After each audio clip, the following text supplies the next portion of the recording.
Good Shabbos, everyone. Parshas Eikev. I didn't learn anything about the parsha this week, just Rashi a little bit. So I was focusing more on, I got into that really incredible mimer, the mitteler rebbe, which we might get back into again. Fine. Good to see you. Fine. So I think I want to do maybe the tanya and Hayom really quick, just because, why not? When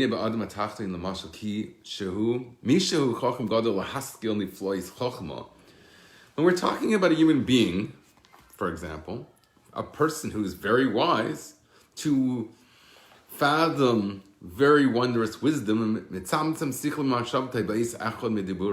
he has to say a haiku, all of his wisdom in one little haiku. This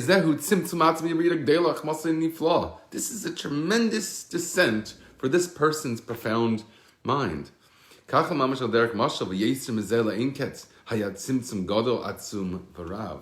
So too, and more so than this, infinitely so, was the great contraction of godliness, the concealment of God, of God's divinity from the world.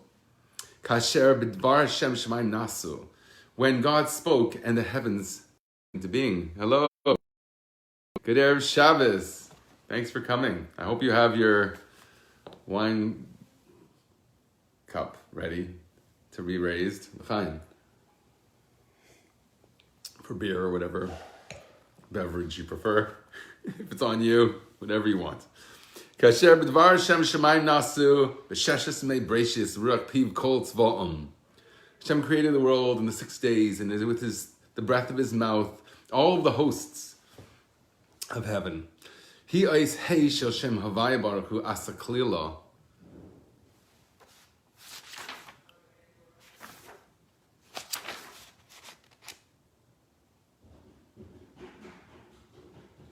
I think I'm going to change channels. I think I want to. I don't think I'm going to do tanya right now. I'm sorry for the confusion. Just want to change channels. Let's try Hayom Yom. A retake. So I want to start with yesterday's Hayom Yom because it leads up to today's Yom. It's one continuation. So maybe that will be a little bit of review. The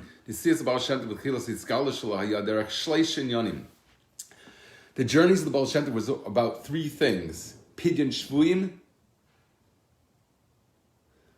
Chizuk Torah v'yir Shemayim, strengthening Torah. Oh, so redeeming the captives, strengthening Torah and fear of heaven, and Hiskalos Pnimis Torah, the revelation of the inner dimension of the Torah. It seems like the commas might be in the wrong place here. I think v'yir Shemayim and Hiskalos Pnimis Torah might go together. I don't know. Admorem Tzali Hayom Levara B'zeh. The mitteler rebbe explained, Gal Yeshiva Torah Nikramayim, the regular part of Torah that you're familiar with, like don't kill your cat. The legalistic part of the Talmud, which would probably tell you that somewhere. That's called water. It's Wasser Gateman. And we tend to congregate against water. Look at the Avos. The patriarchs find their shidduchim by the well.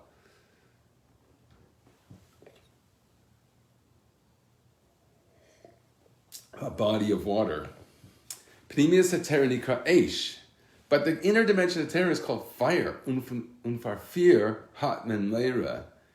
The word fear and fire probably, or fire. For fire, hat men leira. We fear fire. Derfar darf men mashpia gains makabel. Therefore, the mashpia, the person who's teaching, has to pursue his listeners. Unzogin him and tell him. So how is he going to pursue him? He said, they're running away from him because they're afraid of the fire that he represents, right? The pnimis Torah. He's going to tell me the secrets of the Torah. I'm running away. That's terrifying to me. I don't know why people are so afraid of it. I think it's cool. What are you afraid of? I mean, I have kids that they don't want to see. One of my kids, as a child, at least still as a child. Good Erev Shabbos. He doesn't want to see scary things on a screen. So if you thought it was important for him to see perfectly useless, scary things on the thing, you should tell him, don't be afraid. Here, there's something very lavdil, there's something very important. The Baal Shem Tov had to share with someone. It's telling them, mostly he was telling the common people, even though you're treated like garbage, don't feel bad, God loves you. And you know what, I love you too. That's basically what the Baal Shem Tov did. People are elitist, people are cliquey, the old boys school is rampant, and if your strangers are such a disadvantage, people are marginalized and forgotten about, and it's very sad. And I think that's not what community is about. And especially in this time, Corona is the excuse for any type of distancing.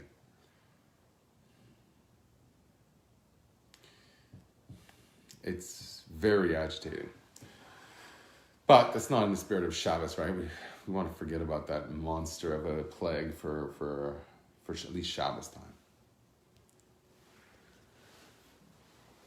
Therefore, der Meshvia gain zu Makabel und sagen him. So therefore, the teacher are terrified to hear the truth and say, you can't handle the truth. No, you don't tell him that.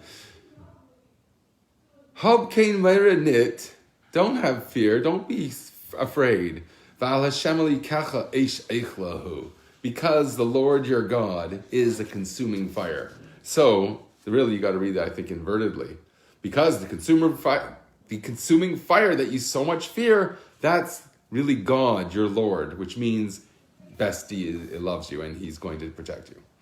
So the eish eichla, why are we afraid of chesed? Do I ask simple questions? I would really like people to just say, duh, and then type the answer while I'm trying to figure it out. Good Erev Shabbos.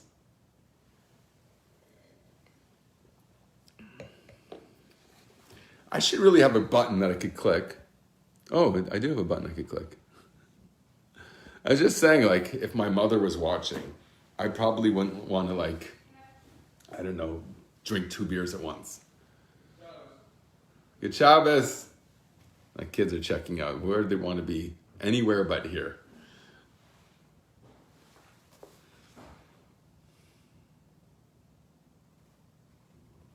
So why are we fearful? What was the reason we gave?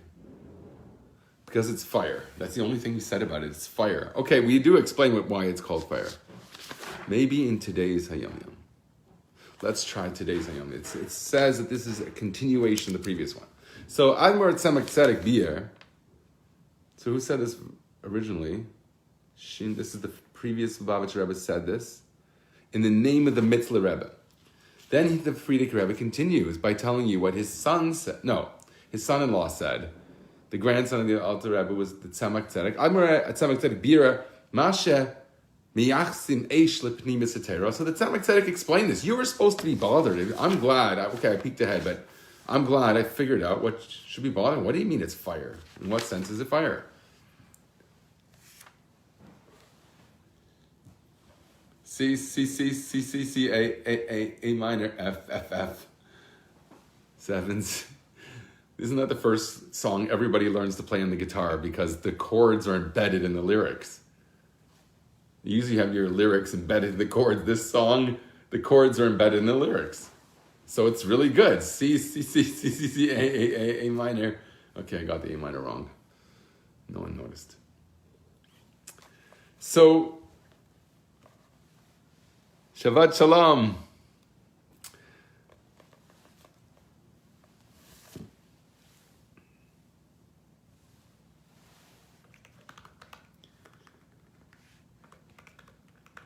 So Yud Zayim Menachem Av, today, the Tzamak Tzedek tells you what you're supposed to be bothered by yesterday.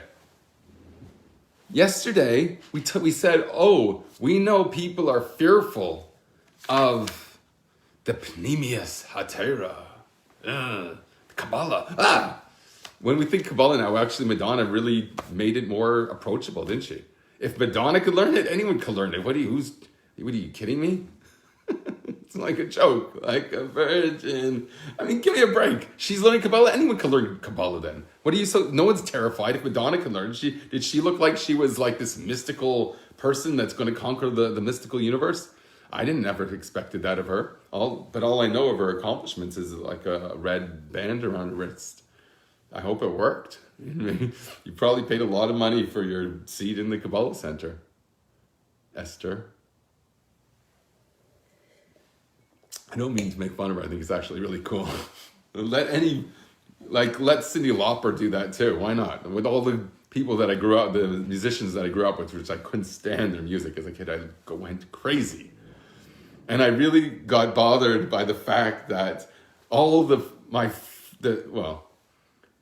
girls would have on their wall like Duran Duran with the hair going up like that and everything, and this whole big swoop. When a Flock of Seagulls was one of the bands that was around then, and someone told me that the band Spandau Ballet. I'm about to sing it. I'm just hesitating. You know, someone will make a TikTok of Rabbi Baruch singing Spandau Ballet.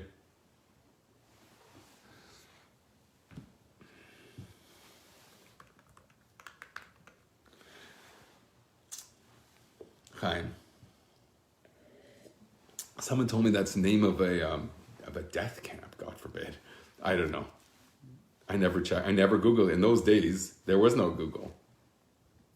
If you wanted something, you get the microfiche going.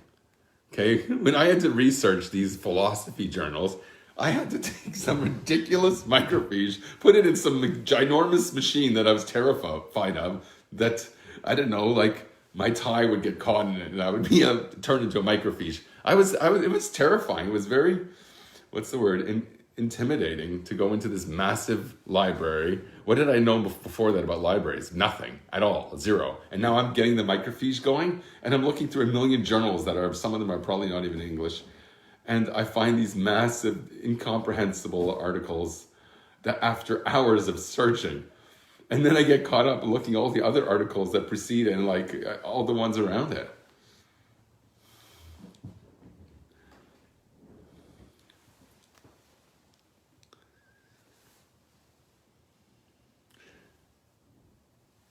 So the Tzemach Tzedek is going to tell you what you missed yesterday.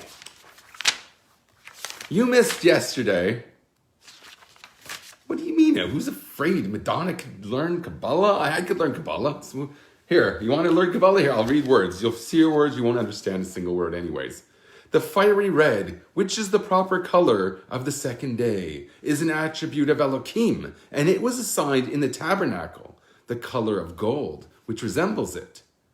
When the red came down, it plunged into the sea, where it became dark blue. Is that the techelis or the kachol? Which is also an attribute of Elohim, but of an aspect less rigorous than the former. You get the dark blue and the red. This is what we said before, that beauty, should I get that line? Beauty is made up of black and red. Didn't we find that? I found it a few times, but I got every single word underlined here on this page. So it's not going to pop out at me right now. Oh, here it is. No, that's not it. Okay, forget it for now. As for the black, it was formed as the residue of the original red when it came down below. So you have this red fire that comes from heaven, a red fire. For being as it were smelted, it formed round it a slimy element, which was first an intense red. This slimy element, I like that, slimy element, that's a really good translation. A slimy element, which was first an intense red and finally was transformed into black. What is Madonna going to do with this? All these are transformations out of the primeval red. And all this was created on the second day and is designated other gods. This is other gods? Didn't we just say it came from the highest level?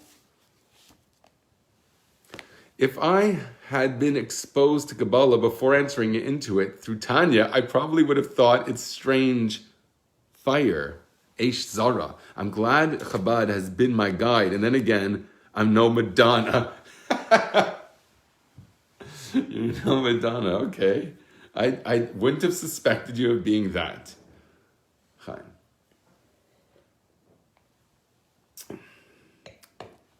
So this is completely incomprehensible. Do you agree with me? You have to really try and figure this out word by word. But we had the mitteler rebbe going through those very perplexing zayars at great length. And I went through it like crazy. Okay, I was learning it on the fly, so it was a bit meandering. It was a bit complex. And I was going back and forth like a tennis match, or more like a ping pong match. The Rabbi Yehuda and Rabbi Yitzchak that just blew my mind yesterday with how subtle the difference is and how it's Loi hukshar be'enov perish to Rabbi Yehuda.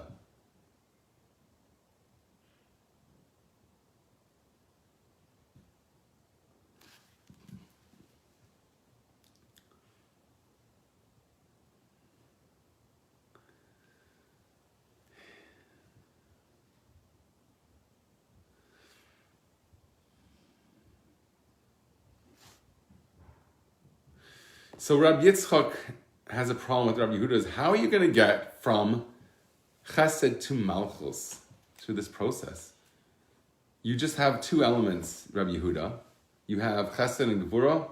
One interacts with the other, and you know what? What's gvura? It's not gaiver. Chesed is gaiver over gvura. And so I wanted to say Rabbi Yitzchak's approach is different in that he's saying really the relationship here in David and Melech embodied in the fact that he was ruddy yet he had beautiful eyes. This is supposed to be a tremendous contrast and a very distinguished appearance of making these two impossible things to come together in such a spectacular way. So he says, you, Rabbi Yehuda, didn't explain how you're going to get the kingship of King David, King Melech, David and Melech, how he's going to express this predominance of kindness over severity all the way to the level of kingship, which is basically how you interact with people. If you were king, would you be a good guy and throw a good party? I really hope so. Yeah, okay, come on. I said good party and look who's on. I got like a 6-pack at my side. I'm not gonna, I know I cannot afford the beer guy. The beer guy. Okay, balm your beard. Come on, Menachem. Come on. I dare you. You can do it in the closet. No one will know. Come on. Put it on in the closet. You could take out your Superman thing. Go into a pay, what did we used to call them? A payphone booth. Clark Kent is about archaic enough to probably have one. Oh, here we go. Okay, that's it. I'm taking my finger out of this book. It's not going to happen. I'm not going to give this thought. It goes about in enough to you. Hey, hey, hey,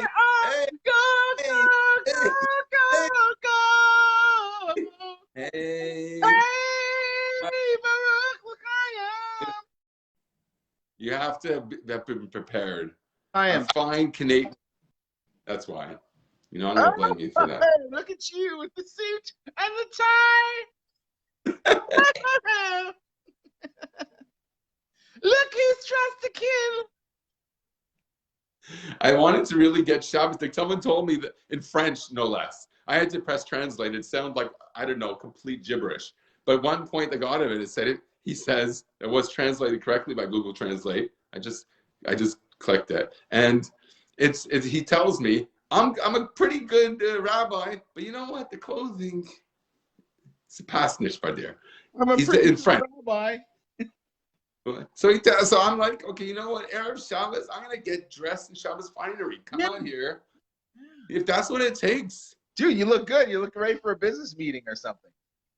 What are we gonna sell today? What's going on? What are we selling? Oh, look who's here. Come on, Sean. Come on, invite this guy on. This guy's a dude. Sean! Can you get Sean on there too? Can you get 3-way? He tells me his credentials and Oh, Sean has to go. Sean has to go. Sean has to go. Woo!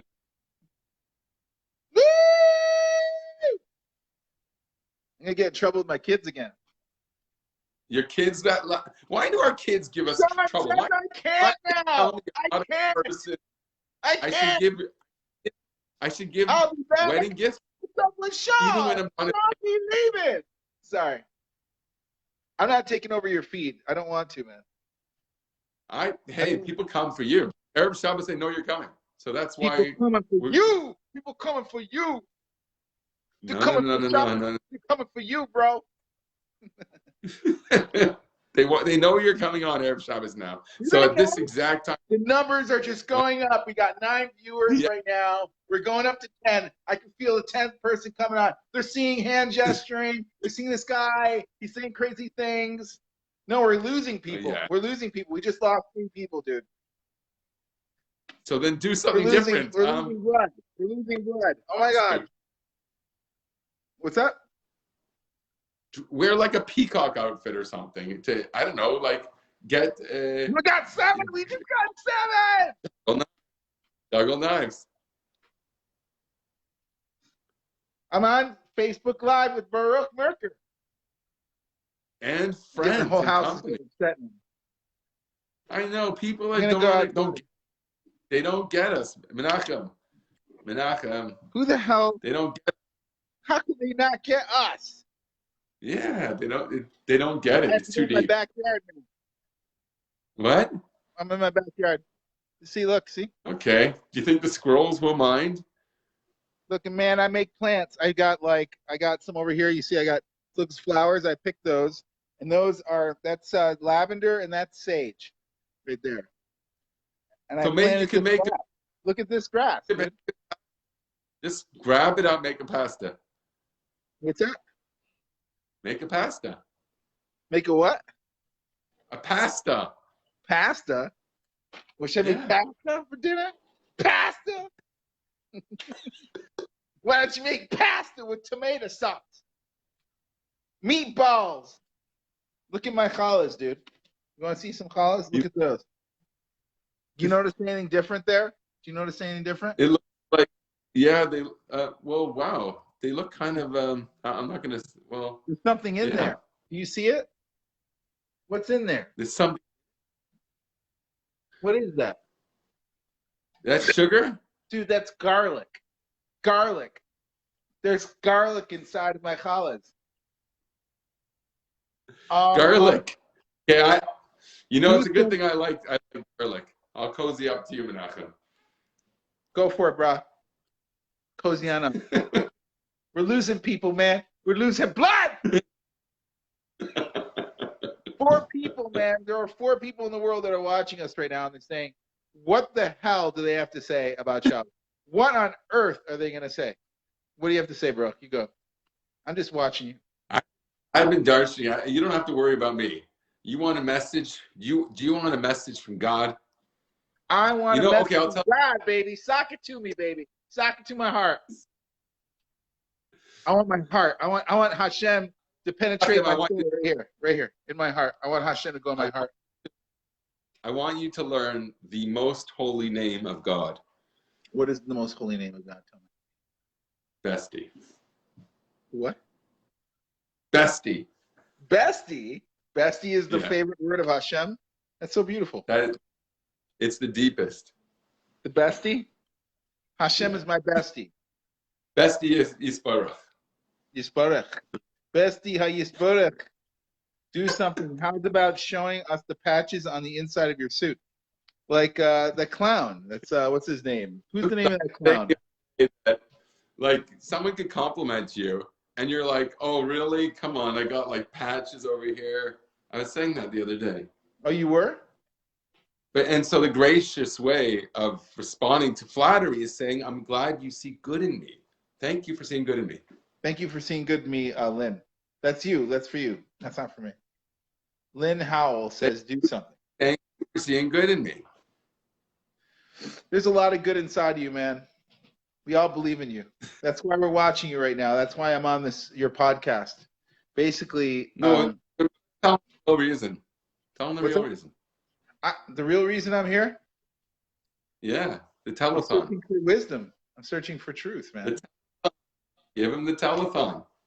Come on, give him the pitch. We need your money. We need your money if we're going to make this grow. We need your money in order to make this what we have here.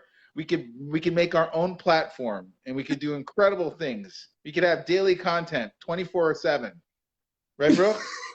$5. Let's someone. Let's come on. Someone. $5. Who wants to pledge $5 right now? I can buy a patch for my. Give me a thumbs up and give me a heart. Give me a heart. Give me some heart if you want to be a part of this. If you want to like be part of the revolution. We are the revolution. No, but he can sponsor a patch for my suit. A patch for my suit. They can sponsor a patch for my suit. $5. Patches. Sponsor some patches for his suit. Sponsor some patches, please. This man needs patches for his suit. Please. Please. We're pleading with you. If you love us, give us a thumbs up, please. Give us a thumbs up. Give us a heart. Show us your hearts, please. You people, you're show us your love. We have some finger. I have lots of love to give, man. I just don't know if people want it. Yeah, they do. So sing a song. You mean sing a song? Yeah. I have to get my guitar out. Sing a song. Make it loud. Make it wrong. Oh, that's horrible. Oh, that was torturous. Silence. Lynn says silence.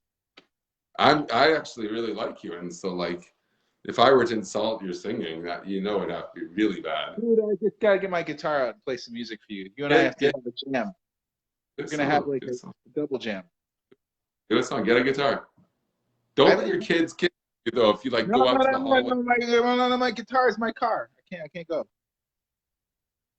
Take us to your car. Give us your car. Donate it for the telethon. Donate. I'm gonna dedicate my my car. What's that? Iron on or hard stitched. What does that mean? Iron on. You guys gonna pay for an iron on or hard stitch? Stitching costs more money. Stitching. An iron, $2. Iron on pad for $2. $2 right here. I'm gonna have. Give this man a real heart of flesh instead of a heart of iron. We get a can, like jingle it with like 1 penny in it. Yeah, right here. I got one right here. That's a good prop. Right here. I'm gonna put it in. I'm gonna put in right here. I'm gonna put in. Watch this here. See. Anything magic tricks now? Oh, you're showing how you. Wow, look at that. Wow, do it. Do it. Giving Sadaka. Look. Yeah. The first money we raised. I raised 25 cents. Not good enough. Work. No, honest. Match me? Does anyone want to match me? Heard that honest? That's probably money. How much? You earned that honesty. I think you should be proud of yourself now. What'd you say? You earned that honest. That was an honest earning. I earned 25 cents on my own. Honest earning. You only get 49% of that. Okay. I have to give that to the government. I have to give half the quarter to the government. No, give it to the institution. Oh, got to give your money to Brooke Merker. What's your address? What's your VMO? You get 49%. That's our deal. I get 49%? Yeah. I get 49% of every nickel. I get 49% of every nickel, okay?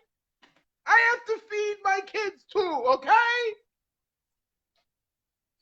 Every dollar that you donate, 50 cents goes to me. 50 cents goes to Rabbi Merker. Give! Don't hold back.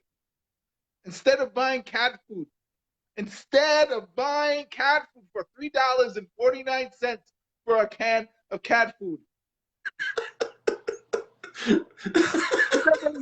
Please, so we can continue these activities. Starve the cats to support the telethon. Yeah, starve the cats to support the Taliban, the Jewish Taliban. All right. The telethon. Oh, sorry, telethon. I thought you said Taliban. You don't give away your secret mission. Did you say Taliban or telethon? Telethon. I just want you to know you're not supporting the Taliban. That will get us more supporters. We are not. $3.49 for a can of cat food. You don't need it. Your cat doesn't need it. Your cat can do other things. Give it to the top. Your cat can eat your leftovers tonight. You're not raising the top. Let's make that clear. No. I think we're raising money for a telethon for these two people right here. So we can give you continuous programming and great content to you every single day. Just for $3. What happened? Your stream? I gotta go. I have to get ready for Schlabus. And I'm always happy to come on and talk to you and your wonderful crowd here. You got such a great gathering of people. Most money you've raised since you started. I've raised approximately 25 cents for you, man. You're giving me your portion? 5 cents. That sounded like... Are people loving me, man? Are people loving us? Are people giving us money? No. Who's made a pledge? There's 6 people watching, and no one said anything. What is this? We're living in COVID-19 times. We need help. Oh, Idan Cohen is here. Oh, Idan's here. If everyone gave 5 cents, Idan's here. People that are watching right now gave 5 cents. Idan's watching. He's gonna give 5 cents. 5 cents from Idan. I can see Idan's there, Lynn's there. We got so many people just watching right now. Okay. Come on, pledge. Okay. Pledge $3.49. The money that could go to cat food can go to us. The cat doesn't need to eat. That's the motto. The cat does not need fancy feast. Fancy feast. That's what cats eat. Fancy feast. What does a cat need a fancy meal for? At least give them the spam. Yeah. Remember spam? Yeah. Open a can of spam. Yeah. They don't need fancy feast. Cats don't need fancy feast. I used to feed my cat fancy feast. That's so expensive, that food. Yeah, it wasn't worth it. No. You could have raised money for the telethon, not the Taliban. No. Donate your money to the Taliban today. Telethon. We're going to get canceled from Facebook. You got to raise money for the Taliban. You can get a secret service. Okay, I gotta go. We got a pledge. We got a pledge. We do? Where? Yeah, 18,000. We're doing it. These are all thousands. Do they know that? 18,000. We're multiplying by. I think we have $18,000 down here. Let me see. I'm scrolling right now. Let me see. Do they realize you better? I don't see any. That was dollars. Every time we spoke about $1, we meant 1,000. Pennies from heaven, man. Pennies from heaven. It's for a good cause. I want to wish everybody good Shabbos. And this guy up here, I don't know how it's looking on your screen. He's a special guy. All right, I'm getting out of here. Good Shabbos, everybody. Love you. Love you, man.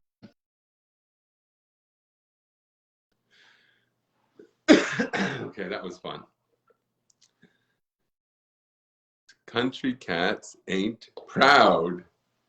Okay, they don't. You could give them the spam. You could give them the mice. They won't know the difference. So save your money and give it to Menachem.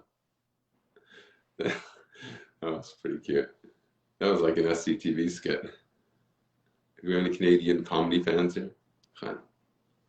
I'm actually not doing very good in terms of consumption of beer tonight. It's really been slow. It's a slow night for consumption of beer. I was going to get into the mitteler chesed. Maybe we're beyond all that right now. Maybe we'll just do haikus for the rest of the night. Okay, now we're catching up. Now Menachem took me away from them. The primary, what do they call it in Star Trek? The prime mission or something like that? Or what do they call it? Okay, so let's see if any of these are going to make any sense tonight. Some of them are. I want to make I have an ice bucket challenge for whoever tries to live with Bestie for 7 days. If they don't feel any different at the end of 7 days, starting with health, by the way, physical health. Then Rabbi Baruch Merker Bli Nader does the whole Bli Nader thing on the ice bucket. So it's like a guarantee. And the second thing is, if you catch me out on a haiku that doesn't make sense, okay? Ice bucket challenge. That's fair. Say, this poem makes no sense whatsoever. If you could explain it to me, fine. You'll do the ice bucket challenge. And if I can explain it to make sense of it, seeming completely nonsense, okay, vice versa. Now, if none of them are going to make sense to me, I'm going to be like in ice.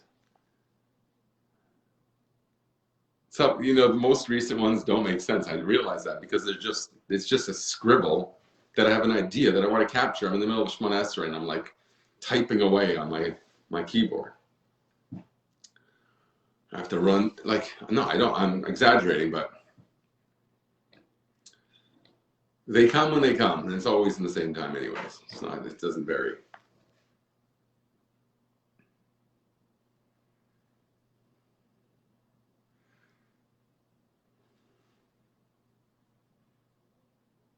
None of them make sense to me, just to be honest with you. This is a good opportune moment to call me out. They're not making any sense to me. Neither they do. Okay, here's one I'll say. Easy prey, whatever the size of his den.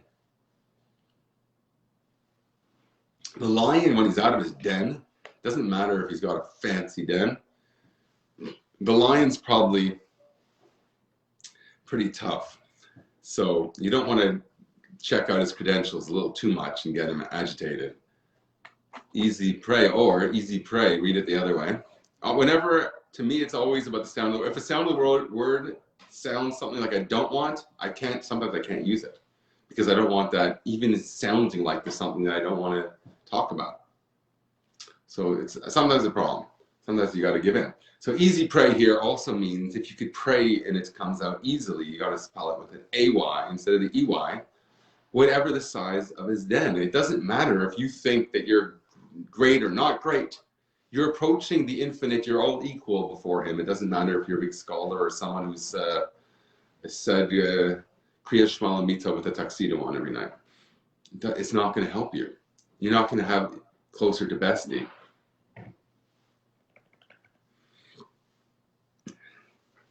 I really think that if I can impress anything on anybody, call Hashem by a different name, a name that you really relate to.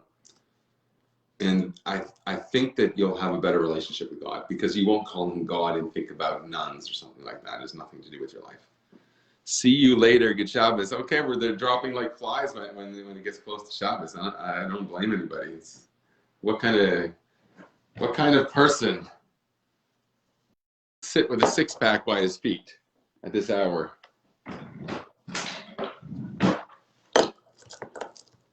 What kind of Jew are you? There's a comedian that speaks like that. I had a friend in yeshiva who's both like this comedian who speaks like, what kind of a friend are you? What kind of a person are you to act like that? That's the voice he would speak in.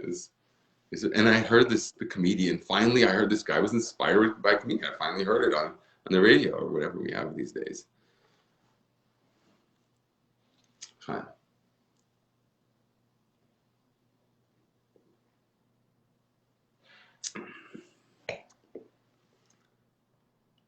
Okay, here's a tough one because if you have a good imagination, you'll be affected by what you're thinking about. Morning shivers. Ah, this lake shimmers. In the morning when I was I don't think I'm camping this year. It's not happening. But when you wake up, you wake up with the loon at 4 a.m.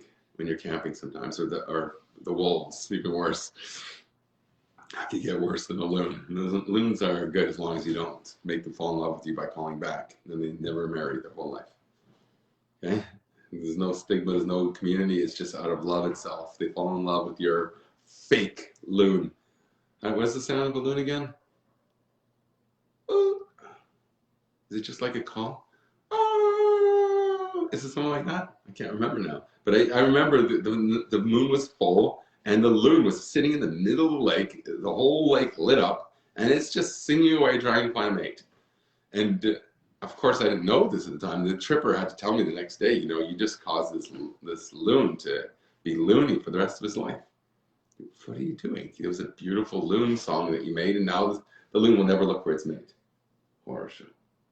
So if you know that you got to get up and take a mikvah before davening, even if you're camping, and especially when you're camping, you have to get in that shivering water somehow.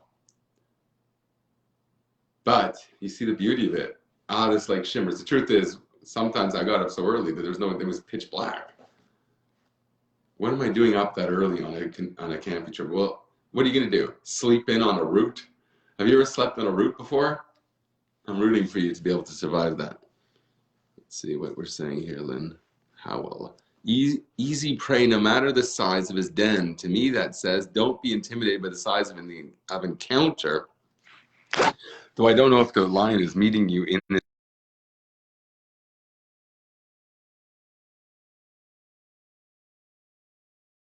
cave. King Shaul, I think, no? King Shaul was hiding in the cave, and he cut his garment to show that he could have killed him, and he didn't. I hope he cut his garment not in an embarrassing place. At least give him that dignity. He's walking around with like a smiley face on his chest. That would be embarrassing to King Shaul. I don't know if that was Dava's intention at all. I think he just cut off the corner, make it look like the hem got, his seamstress was a little bit off, wonky that day. I think that's more descriptive of the story. So this like shimmers, you want to go in because there's beauty, there's an aesthetic.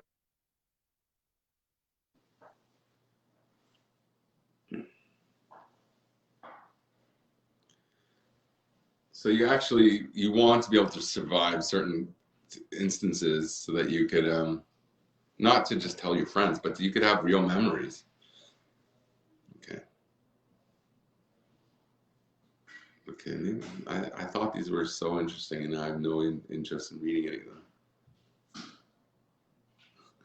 Going back like a million years. Now let's see if there's any other ones. I wrote that one. Okay, this was interesting. I wanted to remember this machlekas, this difference of opinion that Raman said in the Talmud about what do you do if you find a contaminated, a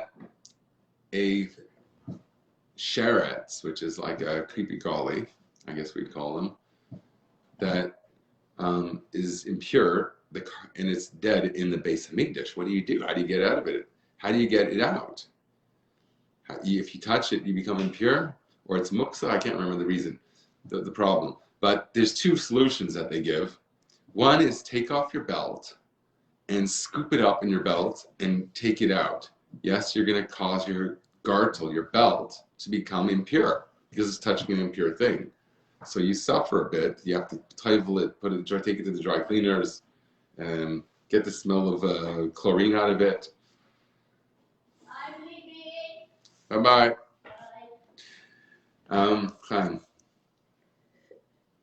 So that's one way you can get it out. I don't know if the problem is muksa, because it's Shabbos, or you're not allowed to become tama in the basement. I can't remember what the problem was.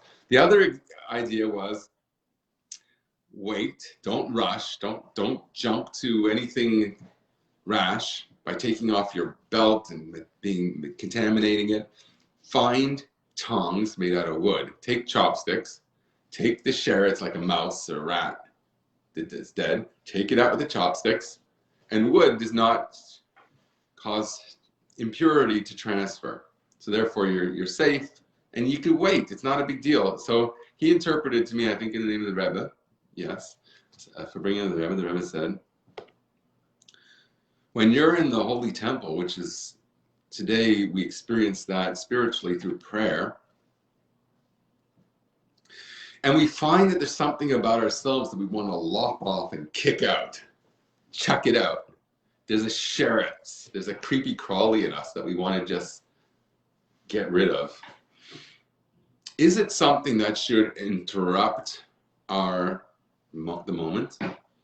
We have to do anything right now, get rid of the thing, even if it's going to cause us to our garments. We're going to entangle ourselves so our garments, our felt, becomes contaminated. Remember, the garments of the soul are thought, speech, and action. So the gartel in particular represents the separation of the higher faculties, your mind, your heart, from the lower faculties of your body. You put a belt there to separate them and say, you know what, there's a time for this and there's a time for that. And now in this holy place, I wanted to acknowledge this difference. And now the Kohen, this priest, is taking off his gartel, and that object of separating, this is my own interpretation, the sacred from the profane. And remember, everything can be used for holiness, but you have to make a division, everything in its time and its place. So you make this distinction, and yet he's sacrificing that. He's getting himself involved, sullying himself to eradicate himself of this, something that he deems to be impure, or something that is impure. The other approach is, don't worry about it, just focus on what you're doing now. You'll deal with it later, you'll get the chopsticks, and you'll get rid of the sherets. So right now, maybe you'll put a vessel over it or something. The Rabbi Mine didn't talk about that. I was asking about that. I think we had 3 people around the table trying to explain this, because it was confusing in a lot of ways. But I think that's the idea, and I think so. There's my I'm trying to embellish this a little bit further, explaining why a belt in particular. I'm saying that's the part that separates, and then we're willing to sully, get rid of that distinction. In other words, use our thought, speech, and action, our garments, our belt, to become sullied just to get rid of something, chuck it out of the holy temple. So is that the approach? And Rabbi Ma asked Rabbi Ma, which is the halacha? Which do we go like? And he didn't know offhand. So it would be cool to know which is the preferred, but you could see which one I probably, no, you can't. Let's think about it. I'm the kind of guy, if I need to daven, I have to take care of everything. If I have a poem, let's say I have a poem in my head, okay, and it's bothering me because I don't want to forget it. I say, I don't care if I'm about to say Baruch Hu or whatever. I'm writing that down. Just forget the poem is going to be completely worthless. It doesn't matter. But it's going to bother me, and therefore, what's the use of saying any other words? I'm going to be distracted. So I'm the type of guy who said, you take off the belt and you chuck the sherets out. Okay, but that seems to say that I think that there's a part of you that you have to lop off and get rid of. But remember, the sherets didn't come from you. It came from outside. So sometimes things just plop into your environment from nowhere. If you're camping, you know that happens to you sometimes. Where did this June bug come from? It's like, have you ever seen a June bug? Oh, you don't want one of those things bopping around in your tent or your cabin, which is what happened to me. When it was at camp in a cabin. June bugs are like, they bounce off things and make like, it's really gross.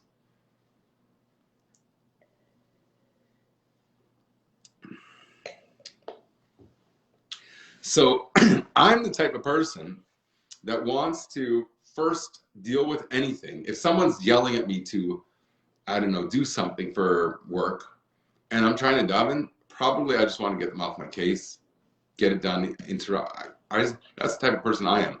I'm able to concentrate. And so then what do you do with the idea that you're trying to get rid of? So I'm suggesting that the sherets didn't come from you. It's circumstance just had it were confronted by something, and now what are you going to do about it? You're going to risk sullying yourself a bit? I think so. Get rid of it, and then you'll be able to dive in afterwards. You can't concentrate properly otherwise. And the wooden tongs, what's the significance of the wooden tongs? If it was metal, it would have contaminated, like a sword. Wood is less violent. I don't know. We got to think about that. Okay, does anyone have any questions or anything? I think we're going to leave the chesed. I had this whole idea of, okay, no, let's just finish at least the Hayom. So the Tzemach explained why are people afraid of the pnimis hatero? It's likened to fire, fine, but why is it likened to fire? And therefore, people are afraid of fire. We get that, right? But why are we saying that pnimis hatero is something scary like fire about the inner dimension of the Torah? I read it to you. Were you scared? Was Madonna scared? Was anyone scared from that? The black fire, the tchelas. Okay. So people are afraid of this. They don't understand that maybe they're afraid that you're going to like think that you're like painting Jackson Pollock and you're the messiah of the art world. I don't know. So the Tzemach explains like this. Why is it called fire? Your interpretation about chopsticks. Dreams are like that sometimes. So we get out of bed, wash our hands. Okay, the Seymour is not working. Here we go. Wash our hands, recite Modani, and get on with it. Thank you for counseling me on my bed. Even the yucky stuff can be our greatest message of the day. If sat with meditation, what wisdom it might be revealing. It's not a midah. We start with Modiani. A midah is the final thing. Recite. Okay, I guess you're saying later on, yeah. Okay. So what's the Tzemach saying? Is why is the pnimis hatero like fire, and why therefore we should be afraid? Because it's fire in the sense that it's vitality. Fire is an energy, right? It gives vitality. Begal yishbatera. When you learn the meaning of saying Shema, and you learn what you're supposed to have in mind, it becomes an animated experience, not just, oh, now I have to do this. Thank you very much, Dad. As they're learned halacha and vase, as the zelba halacha veter learn in noch mea v'esrim shana in Gan Eden. If you're learning, for example, a law in Torah, and the same law is going to be studied after 120 years when you pass on to Gan Eden and you arrive in the Garden of Eden, and you're going to learn the same halacha there in a spiritual realm as arayin firel. It gives you a little fire inside to consider that. So the fire is the wow, but why would people be afraid? Okay, that's still a question. Why would people be afraid of it? Why would they be afraid to be inspired by their learning? That's the Tzemach explanation. Does that make any sense? He learns halacha, and the same halacha he's going to learn after 120 years in Gan Eden. It gives him a fire. Eish ktana b'tei chalav. So why would that scare anybody? I see no reason as to why someone would be scared. We just say it's like fire and people are afraid of fire. Why? If fire is this energy that allows us to be inspired, because we know that we're going to experience a deeper, so there's some depth that we're afraid of the depth. It's easier for us to just learn by rote halachas. God wants me to do this, I'll do this. I don't have to be inspired at all. Why are we afraid of being inspired? Are we confronting ourselves in some way that terrifies us? We're seeing ourselves that there's meaning behind what we're doing. Therefore, what? Why would that scare us? How would that sort of make us face our true core identity and then we don't? Okay, maybe that's the idea. We're getting in touch with our identity through realizing that this mitzvah that we're doing, this simple law that we're following, is something that has a very spiritual, mystical dimension that we're going to be privy to one day. So we're afraid to approach that type of meaning, we're approaching a meaning whereby our experience is cognizant of its depth, and we know that it's present, but we're only going to be really aware of it and experience it now, but lasted lovely, because now the future to come is unfolding now. And that realization is something that if people truly believe, and people do, that's why they do this, what they do. You know, you're not going to look at labels with a magnifying glass to see if it's kosher, you can eat it or not, if you don't believe that there's some reason for it. But if you contemplated the fact that there's a spiritual experience of that simple law, you're going to one day experience, I guess, if you tap into that you could say, well, you know what, I'm not really ready for that. If you realize now that because now we're physical people, and therefore you're going to say, okay, there's these angels, I don't understand them in any way, but it's going to be for sure terrifying.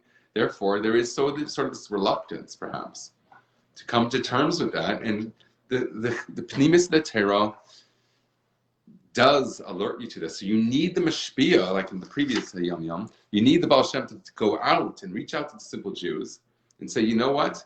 These things are real, but it's actually positive. It's going to be a good experience, and don't feel unworthy to approach them. In fact, the simplest Jew and the greatest sage are on par when it comes to meeting up with Besti. Yisborach. Moide anishma amida. Why afraid? Because like with the 4 who went into the orchard, not goes in and comes out in peace. It's serious stuff.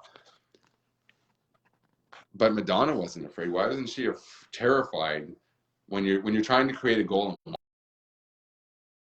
Use a goal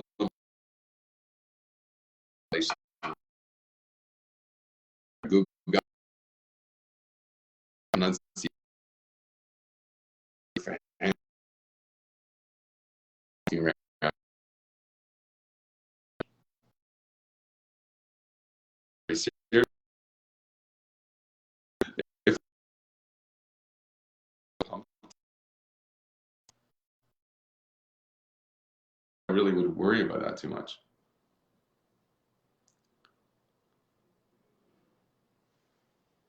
So here I'm trying to suggest that it's really a subconscious thing. You believe in something. These people, everyone who does nigla torah, keeps Torah mitzvahs, they believe that there's angels. They believe in all these things.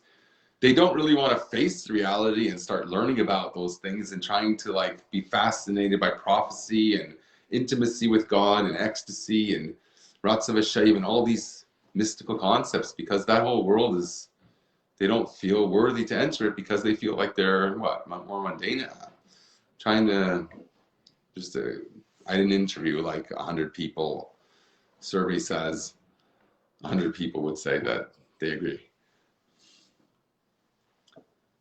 Hayom.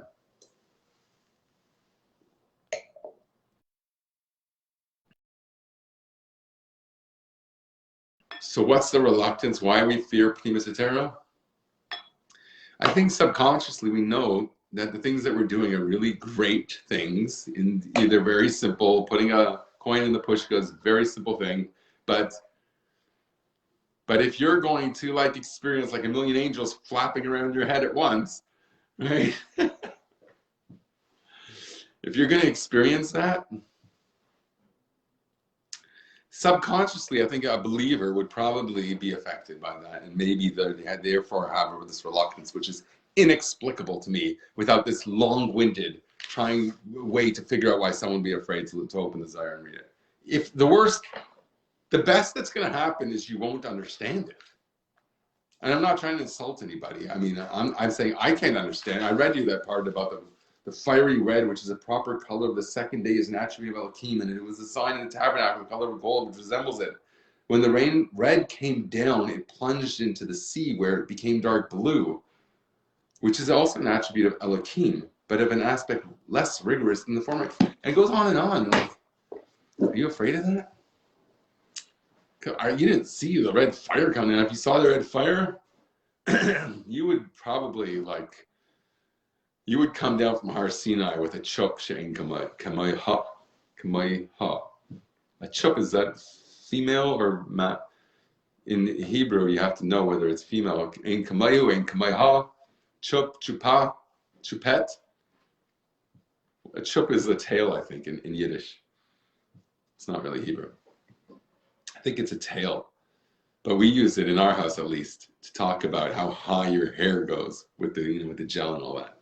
So, because I don't want to tell you which son, they gets up there. It looks kind of weird. Like they make themselves look about 5.5 inches taller. They could probably get a job in the NBA. Right? They say that the NBA is paying better than that now without people in the audience, so there won't be this gun shy, this shyness. My children might have a chance if they get a show high enough. I had a friend once. I was in a club, and not a club, like a resort in Florida, and I had a friend who had an industrial glued mohawk, spikes, about, I don't know, 6 or 7 spikes. I don't know how he slept. He probably had to hang himself from his ankles to be able to sleep because his head had these industrial glued spikes. Is that Sean? You were here the whole time. The only thing I fear is going on live with you and Menachem. Oh, it won't be so easy on you. Menachem loves to be beaten up on live. You get that, don't you? She'en kamayha. It's she'en kamayha. We will be so welcoming for you to come on with us that Menachem, I volunteer Menachem to take all the abuse. Any abuse that we've thrown your way, or my way for that matter, will be on him. You're driving. Okay, you were here the whole time. You just couldn't type. If I had known that you're listening, I would have had extra kavanah. I would have done with the kavanah arizal this whole conversation. Can you do anything, a rant with Menachem, with kavanah arizal? Fear is what burns off when we're in the fire. We burn off our fear. I would be terrified of like all the don't even get me on with that.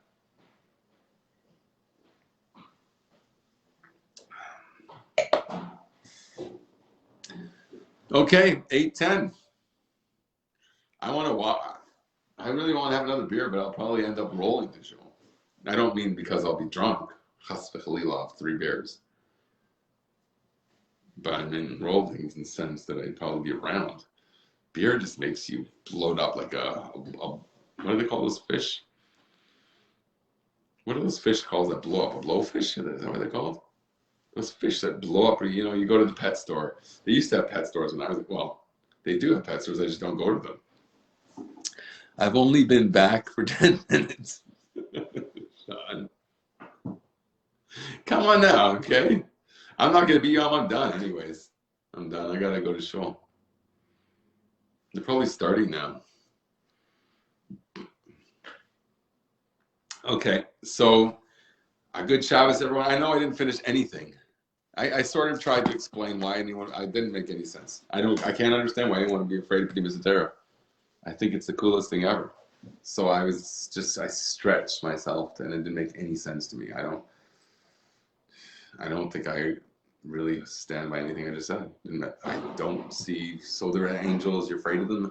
Have a fear of an angel is a sensitivity. Okay, so what I did suggest is that it's subconscious. That's the only way I can explain it.